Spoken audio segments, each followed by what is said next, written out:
Halo saudaraku BWN, ada sebuah acara keren yang baru saja berlangsung di Aceh Tenggara. Pada tanggal 4 Mei 2023, diadakan sebuah upacara untuk memperingati Hari Pendidikan Nasional di lapangan kantor Bupati setempat. Namun, yang membuat acara ini spesial adalah pakaian adat yang dipakai oleh para pejabat dan perwakilan etnis di daerah tersebut. Kalian pasti penasaran dong, seperti apa pakaian adat yang dipakai oleh pejabat tersebut? Nah, pejabat Bupati Aceh Tenggara Dr. Andes Syakir MSI tampil dengan mengenakan pakaian adat alas yang super kece dan elegan.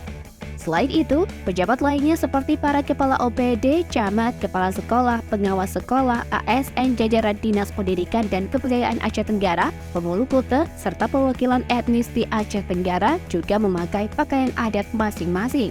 Ada pakaian adat Aceh, Gayo, Padang, Batak, dan masih banyak lagi pakaian suku yang berdomisili di Aceh Tenggara. Ini merupakan momen yang benar-benar mempesona dan membuat kita merasa bangga akan keberagaman budaya yang ada di Indonesia. Selain itu, acara ini juga dihadiri oleh beberapa pejabat keren seperti Ketua Mahkamah Syariah Kota Caneh, Heni Nurliana SAGMH, Wakil Ketua DPRK Jamuddin Selian, dan masih banyak lagi. Pada saat itu, PJ Bupati Aceh Tenggara juga membacakan pidato dari Kementerian Pendidikan dan Kebudayaan yang isinya sangat inspiratif dan memberikan semangat bagi para pelajar. Nah, gimana nih saudaraku? Keren banget kan acara Hardiknas di Aceh Tenggara ini?